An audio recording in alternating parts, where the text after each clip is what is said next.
Hello, my lovely listeners, and welcome back to my blog. This is number 102, and it's entitled Attention, Seekers.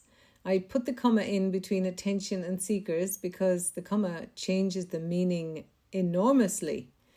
So I'll more on that in a moment. But thanks for joining me today as I continue my quest to live a simpler, more peaceful life, without the need to alter the state of my mind with alcohol or any other unhealthy behaviours for that matter.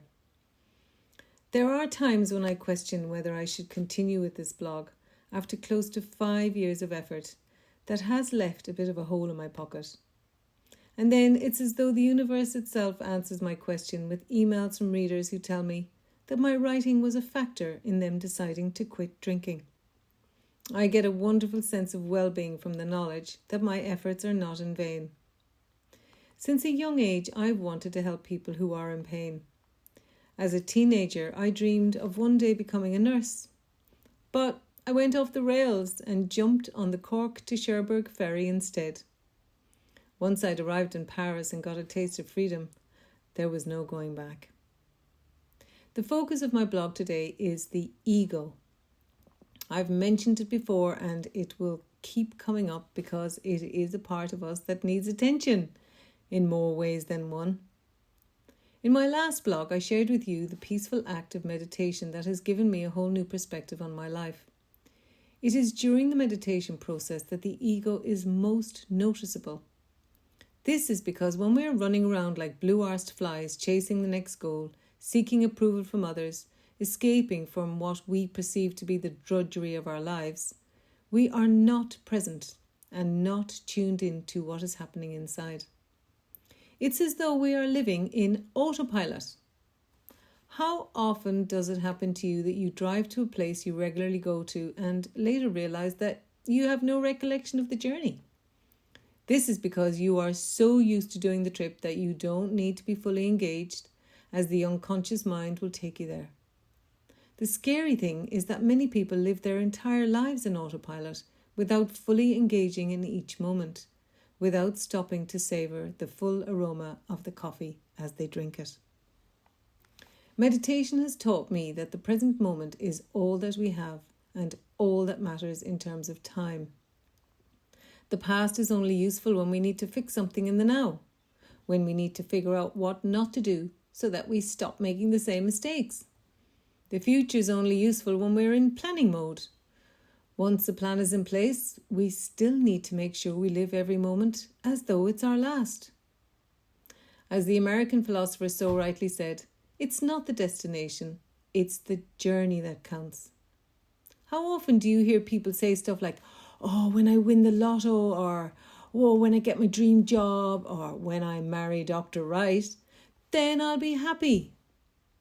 I'm sad to say that I hear this all too often. And it's really hard for me not to blurt out what I believe to be the secret to happiness, but I have to stop myself because everyone is on their own journey. It's one thing to blurt it out to someone who isn't willing to reflect on their limiting mindset. It's another to share my own experience with you because you are here as seekers of a better way. The fact that you subscribed to my blog or simply chose to visit my website is a sign that you also believe that our mindsets can limit us in our ability to find joy and meaning in our day-to-day existence. So let me not waste your time here and take you to the crux of the matter. And how better to do it than by illustrating the point with my own lived experience. The further I go on this sober journey, the more I am learning about myself and how I let things get so badly out of hand in the time that led up to my day one. Looking back, as I need to do to figure this stuff out, I can see a pattern of attention-seeking behaviour. As the second born of 6 kids, I was always trying to make myself seen. I guess it's only fair to the young Jill to acknowledge that she didn't feel seen or heard. Everyone responds differently to their childhood experiences. For whatever crazy reason, it seems that kids get more noticed for bad behaviour than good. So, I became conditioned to act up in order to get attention. Of course, it wasn't the kind of attention I sought, but it was better than nothing. It must have been at this point in my life, probably at around the age of 6 or 7, that my ego started to take shape. I should take a moment here to explain the ego to you, just in case you too get confused by what it is and why we need it at all. The ego is a part of our mind that develops to help us create an identity for ourselves. We all need one. Without the ego, we would be very lost. It is what allows us to define who we are. The problem with the ego is that it is only a part of us, yet it often takes over and runs the whole show. I have a theory that the ego, which exists at an unconscious level, steps in to defend us as we grow up and gives us a sense that we have rights too.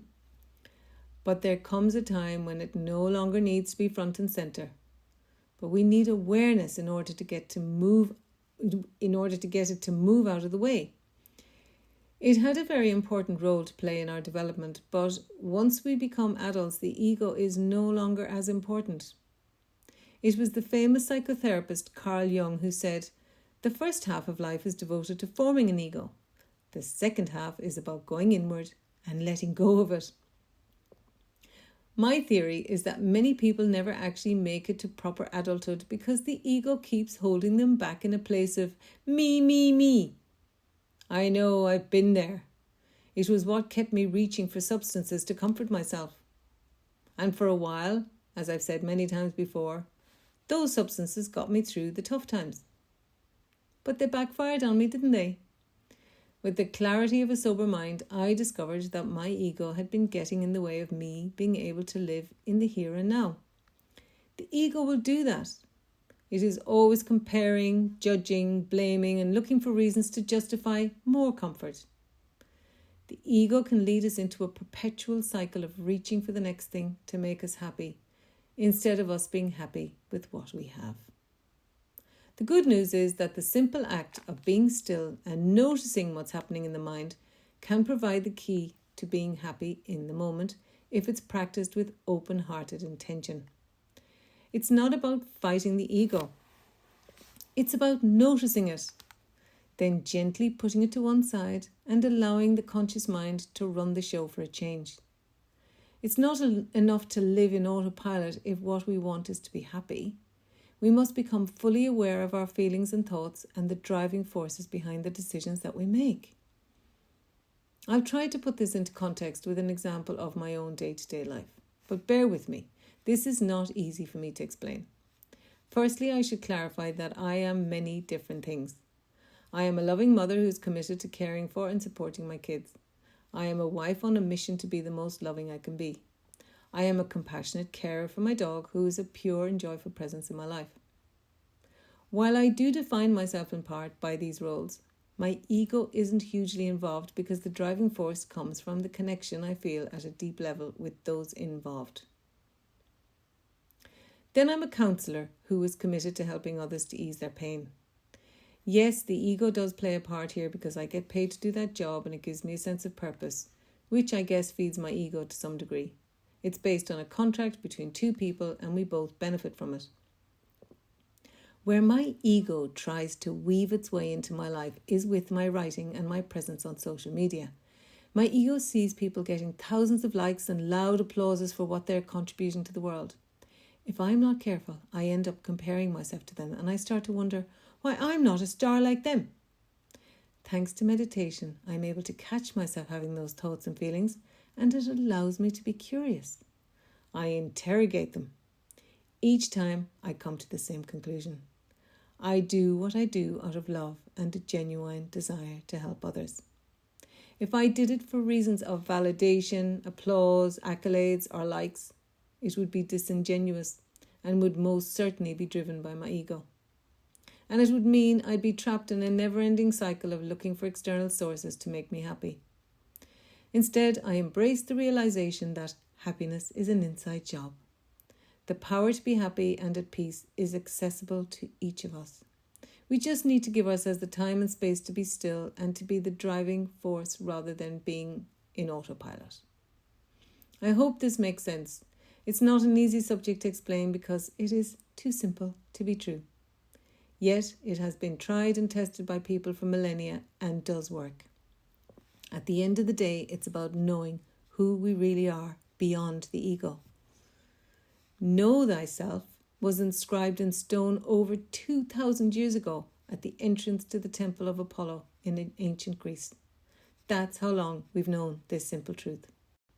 I hope that's been of some use to you. I thank you from my heart for you being here today. Love from me.